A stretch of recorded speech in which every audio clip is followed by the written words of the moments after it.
Hello everyone, national institute of science में आपका स्वागत है। अब हम लोग इस लेक्चर में न्यूमेरिकल्स कुछ सॉल्व करेंगे। न्यूमेरिकल्स के बारे में कुछ क्वेश्चन सॉल्व करेंगे। जैसे कि पहला चैप्टर है इलेक्ट्रिक चार्जेस एंड फील्ड। तो इसमें जो पहला टॉपिक है न्यूमेरिकल लाइक वो है कूलम्ब्स लॉ। Coulomb's law. अब इसके लिए हम सबसे पहले जान लेते हैं कूलम्ब्स लॉ क्या होता है। कूलम्ब्स लॉ कूलम्ब्स ने दिया था किसके लिए? दो चार्जेस के बीच का फोर्स निकालने के लिए। मतलब प्रत्येक चार्ज एक दूसरे पर कितना चार्ज फोर्स लगाता है। जैसे कि यहाँ पे अगर एक चार्ज है Q1, दूसरा चार्ज है Q2 और दोनों को मैं पॉजिटिव ही लेता हूँ तो दोनों एक दूसरे पे कैसा फोर्स लगाएगा? वो लगाएगा रिपल्सन, जिसे हम हिंदी में कहेंगे विकर्षण कहेंगे। साथ साथ हम लोग ड्यूअल लैंग्वेज या बाईलिंगुअल चलते हैं। जो मीडियम चलते हैं bilingual, it means English and Hindi medium both. अब यहाँ पे देखिए कूलम्ब्स ने क्या कहा था, अब देख लेते हैं। यहाँ पे इन दोनों के बीच की कुछ दूरी भी होगी जिसको हम R से डिनोट करेंगे। कूलम्ब्स ने कहा था कि दो चार्जेस के बीच का जो फोर्स लगेगा, चाहे Q1 Q2 पे लगाए या Q2 Q1 पे लगाए, उस केस में जो फोर्स होगा, फोर्स जो डायरेक्टली प्रोपोर्शनल होगा दोनों चार्जेस के प्रोडक्ट के, मतलब दोनों चार्जेस के गुना के।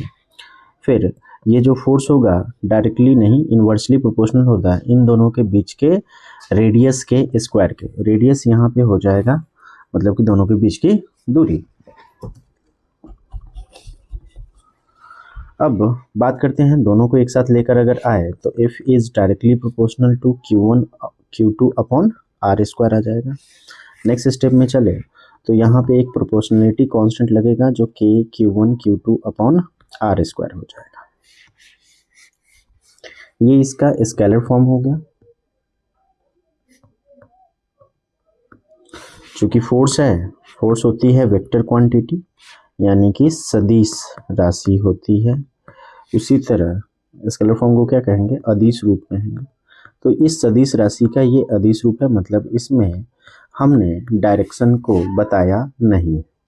अब हम बात करते हैं, ये आपका कूलम्ब्स लॉ हो गया।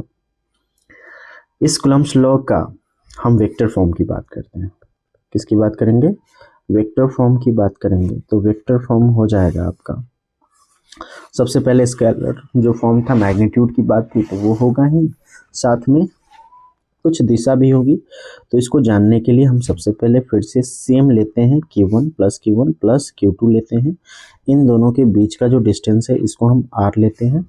अब क्या होगा, जो Q1 होगा वो Q2 पे फोर्स लगाएगा और चूंकि यहाँ पे रिपल्सन होगा तो Q2 पर Q1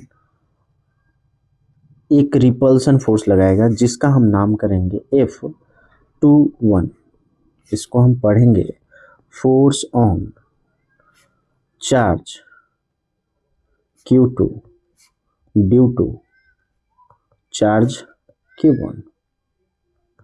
इस तरह से इसे पढ़ेंगे।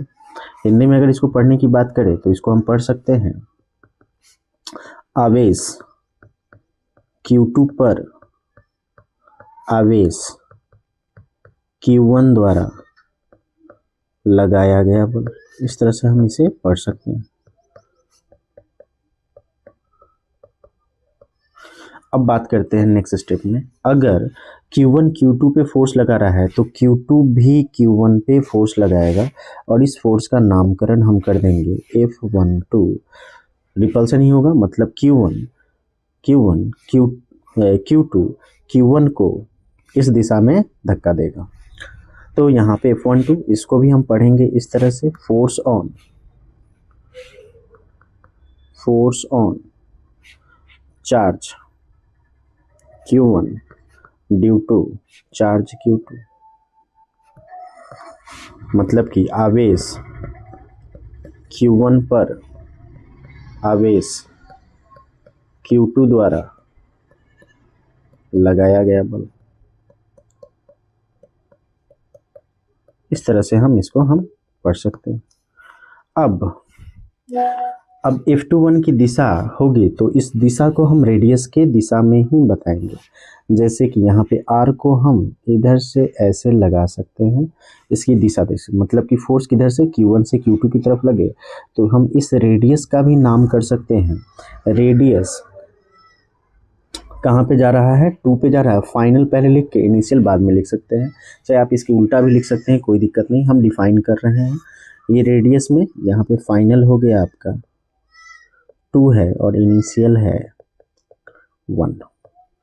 उसी तरह इस दिशा में यहाँ पे हो जाएगा R12, यहाँ पे फाइनल हो गया 1 और इनिशियल हो गया 2। इस तरह से हम डिफाइन कर रहे हैं। मैथमेटिक्स में इसके उल्टा भी डिफाइन करते हैं, पहला इनिशियल होता है, दूसरा फाइनल होता है। तो आपकी मर्जी है, आप वैसे कर लीजिए चाहे ऐसे कर लीजिए, ये आपकी मर्जी है, टोटली आपकी मर्जी। R21 को R1 मान सकते हैं और R12 मान सकते हैं, R12 को R21 लिख सकते हैं, बस आप डिफाइन कर सकते हैं। अब बात कीजिए इसका जो स्केलर फॉर्म होता था F बराबर K Q1 Q2 upon R²। अब इसी को हम लिखेंगे F21, तो यहाँ पे K Q1 Q2 upon R के जगह पे देखिए F21 की दिशा किधर है, R21 की दिशा में है, तो यहाँ पे R21 का मैग्नीट्यूड का स्क्वायर इनटू इसका यूनिट वेक्टर से हम गुना कर देंगे। ये हो गया आपका वेक्टर फॉर्म।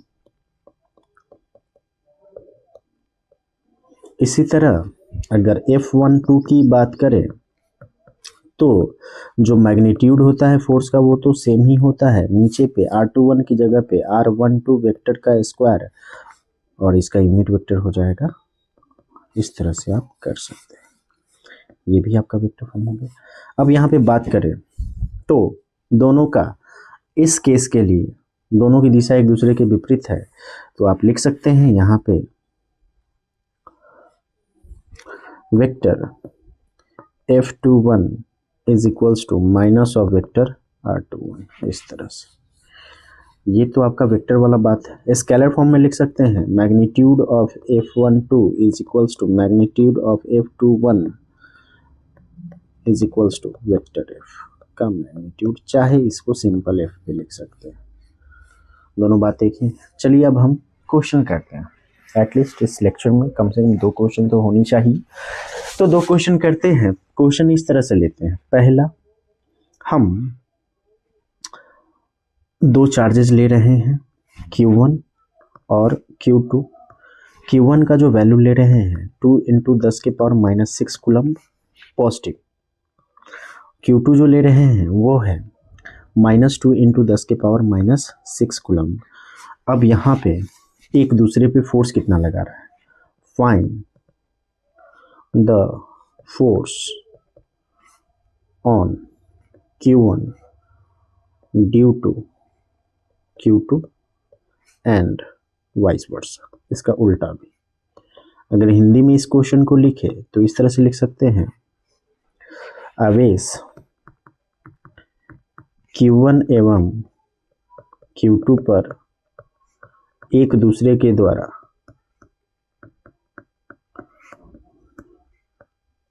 लगाए गए बल की गणना करें। करते हैं गणना, नया इंक लेते हैं। अब यहाँ से इन दोनों की जो बीच की दूरी है यहाँ पे डिफाइन नहीं किया गया है, पहले अभी डिफाइन कर देते हैं। इस दूरी को R = 6 सेंटीमीटर लेके चलते हैं, ठीक है। अब इसे हम कैलकुलेट करते हैं। देखिए कैलकुलेट करने के लिए अब देखिए जो Q1 है, चाहे पहले Q1 पे निकालते हैं, किस पे निकालते हैं, Q1 पे। तो Q1 पे जो फोर्स लगाएगा कौन लगाएगा, Q2 लगाएगा, और एक है यहाँ पे पॉजिटिव और एक है नेगेटिव। तो यहाँ पे जो फोर्स लगेगा, फोर्स का जो नेचर होगा वो अट्रैक्टिव होगा। कैसा होगा, अट्रैक्टिव होगा। क्यों अट्रैक्टिव होगा, मतलब आकर्षण वाला फोर्स होगा, क्योंकि चार्ज की प्रकृति अलग अलग है, एक पॉजिटिव है एक नेगेटिव है, तो अट्रैक्शन होगा। अब यहाँ पे अट्रैक्शन होगा मतलब Q2 Q1 को अपनी दिशा में खींचेगा, Q2 Q1 को अपनी दिशा में खींचेगा, तो इस पे जो फोर्स लग रहा होगा इस दिशा में इस तरह से लगेगा। अब इस फोर्स को, चूंकि ये Q1 पे लग रहा है, किस पे लग रहा है, Q1 पे लग रहा है, तो इस फोर्स का नाम force on one Q1 due to Q2, इस तरह से हम कर सकते हैं। दूसरा जो फोर्स लगेगा Q2 पे लगेगा Q1 की वजह से, तो ये भी अपनी तरफ खींचेगा, Q1 Q2 को अपनी तरफ खींचेगा, और इस फोर्स का नाम हम लिख देते हैं force on Q2 due to 1। Hindi में भी सेम तरह से पहला F12 को हम कह सकते हैं चार्ज, मतलब कि आवेश 1 पर, Q1 पर आवेश Q2 द्वारा लगाया गया बल, और F21 को पढ़ सकते हैं आवेश Q2 पर आवेश Q1 द्वारा लगाया गया बल। इस तरह से हम लोग पढ़ लेंगे। अब हम इसका सबसे पहले F12 की गणना करते हैं। क्वेश्चन है यहाँ पे कि दो चार्जेज है, एक Q1 है एक Q2 है। Q1 जो है पॉजिटिव चार्ज है जिसका मान है 2 × 10⁻⁻6 कूलम, और Q2 नेगेटिव चार्ज है और जिसकी वैल्यू है 2 × 10⁻⁻6 कूलम। मैग्नीट्यूड तो समान है, बस इनकी प्रकृति अलग अलग है, नेचर अलग अलग है, एक पॉजिटिव है एक नेगेटिव है। तो ये दोनों चार्ज एक दूसरे पर कितना फोर्स लगाएगा, इसकी हमें गणना करनी है। तो गणना की बात करें तो सबसे पहले हम देखेंगे दोनों चार्ज एक दूसरे पे फोर्स लगाएगा। तो यहाँ देखिए जो Q1 पे जो फोर्स लगेगा Q2 की वजह से, जिसका नाम होगा F12, और इसकी दिशा जो होगी, अब यहाँ पे दिशा भी हम दे देते हैं, R12 से दे देते हैं, फाइनल है तो R21, इसकी दिशा का नाम हम देते हैं R21, और Q2 से Q1 की जो दिशा होगी उसको हम देते हैं R12 से, हम देते हैं इसकी जब दिशा इस हो तो इसको R12। अब हम इसकी गणना करते हैं। सबसे पहले गणना करने के लिए F12 की बात करते हैं। F12 का क्या हो जाएगा, K Q1 Q2 upon R²।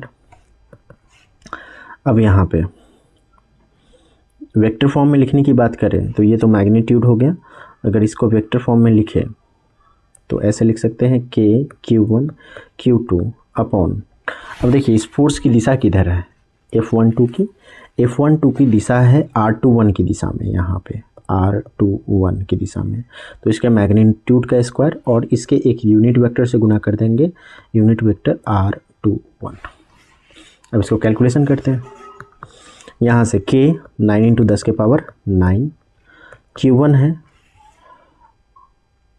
+2 × 10⁻⁻6 coulomb, और Q2 है -2 × 10⁻⁻6 कूलम। हम माइनस प्लस लेकर चलते हैं, इससे पता चलेगा कि अट्रैक्टिव फोर्स है या रिपल्सिव फोर्स है।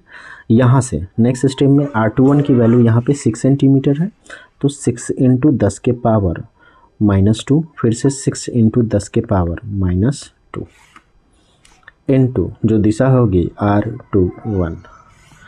अब यहाँ से कैंसिल आउट करते हैं। देखिए 2 से 3 टाइम्स, फिर यहाँ पे 2 से माइनस ऊपर रहने देंगे 3 टाइम्स, और ये 3 × 3 9 कैंसिल आउट। अब बचेगा यहाँ पे हमारे पास ऊपर में -1 × 10⁻⁹ -6 + 2 + 2। अब इसकी बात करें तो -1 × 10⁻, 9 2 11 2 13, -12 10⁻1 हो जाएगा, यानी कि -10 न्यूटन हो जाएगा, और इसकी दिशा क्या हो जाएगी R21।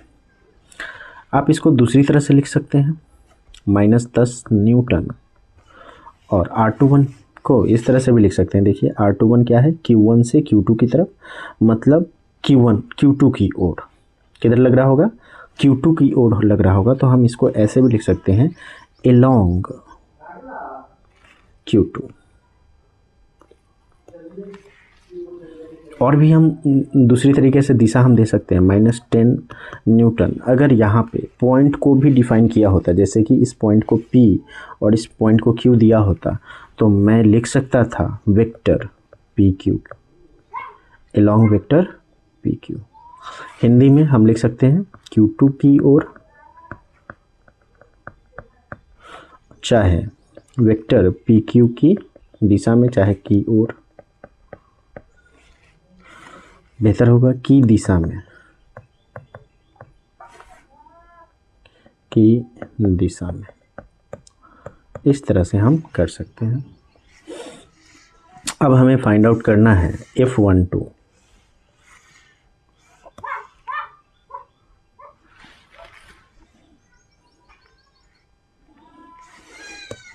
F12 की बात कीजिए तो क्या हो जाएगा, F12 तो K Q1 Q2 upon R21 की जगह पे यहाँ पे F12 तो निकाल दीजिए, F21 निकालना है हमें, F21 यहाँ पे देखिए F21 किधर, तो F21 है ये वाला F21, जिसकी दिशा है क्या, पी की ओर, अट्रैक्टिव।